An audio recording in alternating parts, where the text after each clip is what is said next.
ओम नमस्ते सते सर्वलोकाश्रयाय नमस्ते चीते विश्वरूपात्मकाय नमो दैत्योतत्याय मुक्तिप्रदाय नमो ब्रह्मणे व्यापिने निर्गुणाय।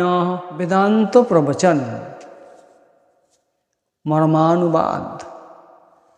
যারা সৌভাগ্যবান, শুদ্ধ, বুদ্ধ, মুক্ত, শ্রী ভগবৎ পরায়ণ, শুদ্ধচিত্ত মহাত্মা, যে মহাত্মা নিজেকে শুদ্ধ করতে পেরেছেন, নিজে বোধ সম্পন্ন হয়েছেন এবং নিজেকে সম্পূর্ণ মুক্ত করতে পেরেছেন, তাঁদেরই অন্তর্দর্পণে অধ্যাত্ম দর্শন যথার্থ শুদ্ধ রূপ ধরা পড়ে। আর যারা অশুদ্ধ চিত্ত, যারা নিজেকে শুদ্ধ করতে পারে নাই, বুদ্ধ করতে পারে নাই, মুক্ত করতে পারে নাই, তারাই কলির কলহ নিয়ে মিথ্যা মাতামাতি করেন। আমাদের বড় সার্বজনীন পরিচয় আছে। প্রথম, আমরা সনাতন। দ্বিতীয়, আমরা বৈদান্তিক। তৃতীয়, আমরা আর্য, আমরা ঋষির বংশধর। চতুর্থ, আমরা হিন্দু। প্রথম, আমরা সেই সনাতনের অংশ। সনাতন শব্দের অর্থ সমানং ত্রিষু কালেষু সর্বাবস্থাসু শাশ্বতং সনাতনং মতং সত্যং চীয়তে ন প্রচীয়তে। অর্থাৎ তিন কালে, ভূত, বর্তমান, ভবিষ্যৎ, যিনি সমান অবস্থায় থাকেন, সর্ব অবস্থাতেই যিনি চিরদিনের, চিরনূতন, যার কোনো উপচয় নাই, অপচয় নাই, তাহাকেই সনাতন বলা হয়। দ্বিতীয়, আমাদের সমস্ত কর্মই বৈদিক ধারায় শাসিত, লালিত, পালিত। আমাদের বেদ ধারা জন্ম থেকে মৃত্যু পর্যন্ত আমরা বৈদিক অনুশাসনে শাসিত। তৃতীয়, আমরা আর্য। আর্য কাহাকে বলে? কর্তব্যোঝাচরণ কাম অকর্তব্যো যনাচরণ তিষ্ঠতি প্রকৃতাচারে জ্ঞান আচার্য সংপ্রকর্ষতে। অর্থাৎ যারা শ্রুতি এবং স্মৃতি শাস্ত্রের যাহা করণীয় সেই করণীয়ের যারা আচরণ করেন, অর্থাৎ শ্রুতি এবং স্মৃতি এই দুটি শাস্ত্রের নিয়মে যারা চলেন এবং যা অকরণীয় তার আচরণ যারা করেন না, তাদেরকেই আর্য বলা হয়। ভারতবর্ষ আর্য সভ্যতার দেশ। আর্যরা বাইরে থেকে আসে নাই, আর্যরা ভারতেরই সম্পদ। অনাদি অনন্তকাল থেকে আর্য ধারাই আমাদের বয়ে আসছে।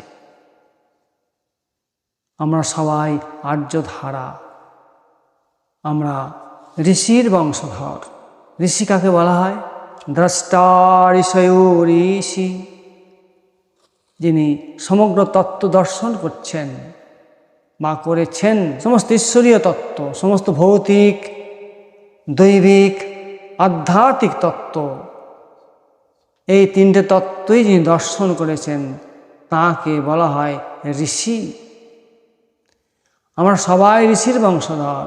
কেউ কশ্যপ, কেউ ভরদ্বাজ, কেউ শাণ্ডিল্য, কেউ গৌতম, কেউ আলম্বায়ন, কেউ বাৎস ইত্যাদি।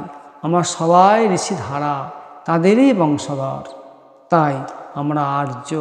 চতুর্থ, আমরা হিন্দু। আমরা শাশ্বত, চিরন্তন, ভদ্র, পুরাতন হিন্দু জাতি। এটাই আমাদের সব থেকে বড় পরিচয়।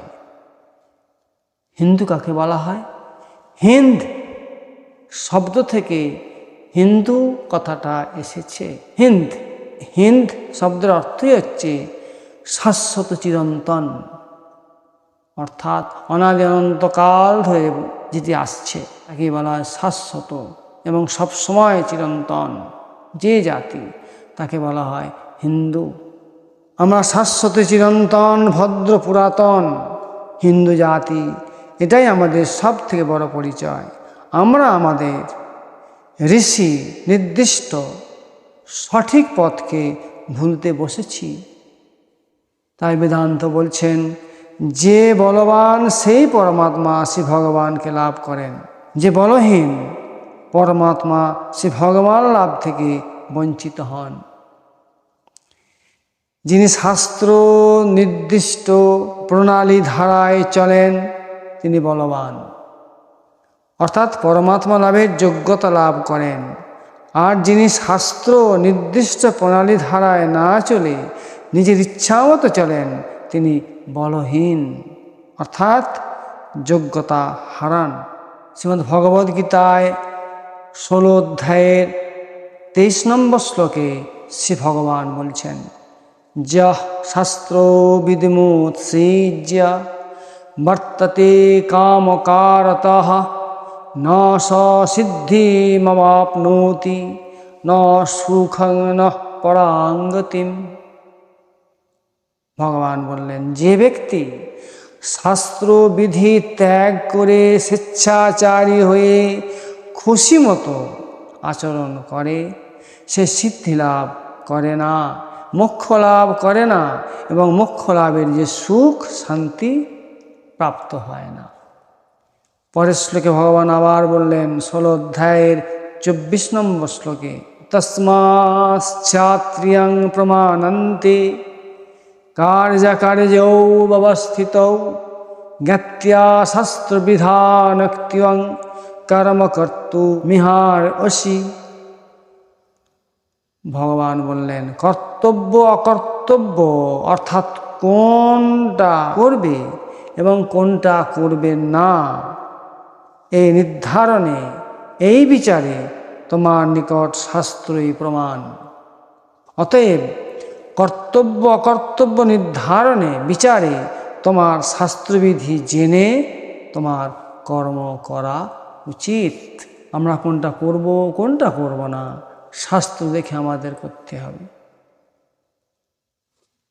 যদি কেউ শাস্ত্র না বোঝে, যে শাস্ত্র জানেন তার কাছে যেতে হবে, তিনি যা নির্দেশ দেবেন সেই নির্দেশ অনুযায়ী আমাদের চলতে হবে। শাস্ত্র হচ্ছেন প্রহরী বেষ্টিত রাজপথ। রাজপথ দিয়ে গেলে যেমন পথিকের কোনো ভয় নাই, কোনো বিপদের সম্ভাবনা নাই,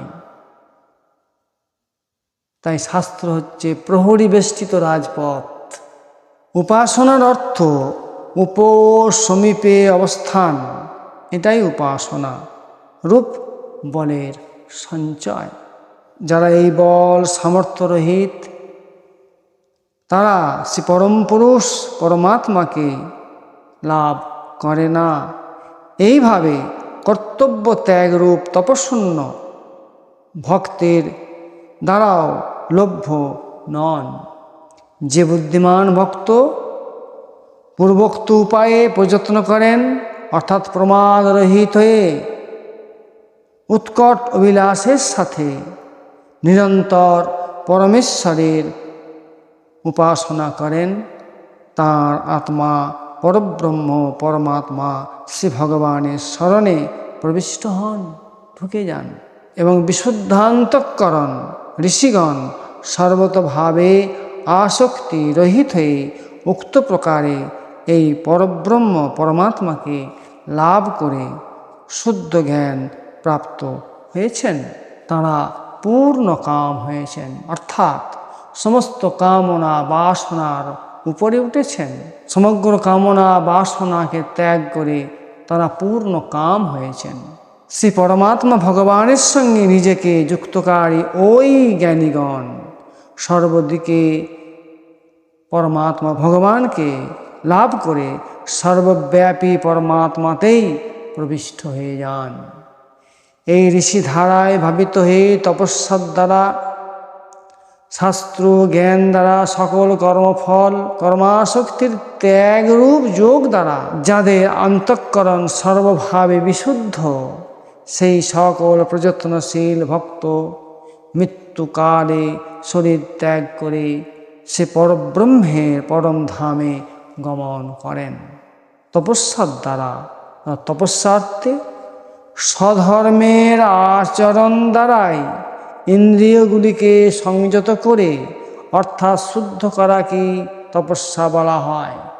স্বধর্মে অর্থাৎ নিজের ধর্ম, নিজের স্বধর্মের আচরণ দ্বারাই ইন্দ্রিয়গুলিকে সংযত করে, আমাদের যে একাদশ ইন্দ্রিয় আছে তাকে সংযত করে স্বধর্মে আচরণ করে সমস্ত ইন্দ্রিয়গুলিকে সংযত করে অর্থাৎ শুদ্ধ করাকেই তপস্যা বলা হয়।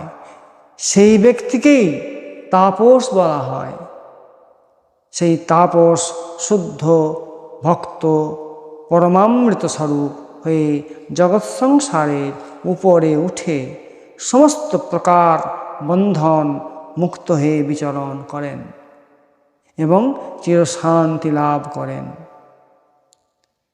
যে রূপ প্রবাহমানা নদীগুলি নিজ নিজ নাম রূপ পরিত্যাগ করে সমুদ্রে বিলীন হয়ে যায়, অর্থাৎ আমাদের যে ছোট ছোট নদীগুলি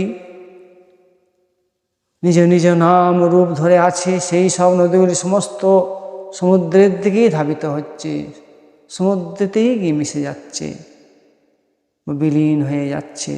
সেই রূপ সেই প্রেমী ভক্ত, সেই জ্ঞানী ভক্ত মহাত্মা নাম রূপ রহিত হয়ে পরাৎপর দিব্য পুরুষ পরব্রহ্ম পরমাত্মা শ্রী ভগবানকে পেয়ে সর্বতভাবে তাতেই চিরবিলীন হয়ে যায়। জয় শ্রীকৃষ্ণ।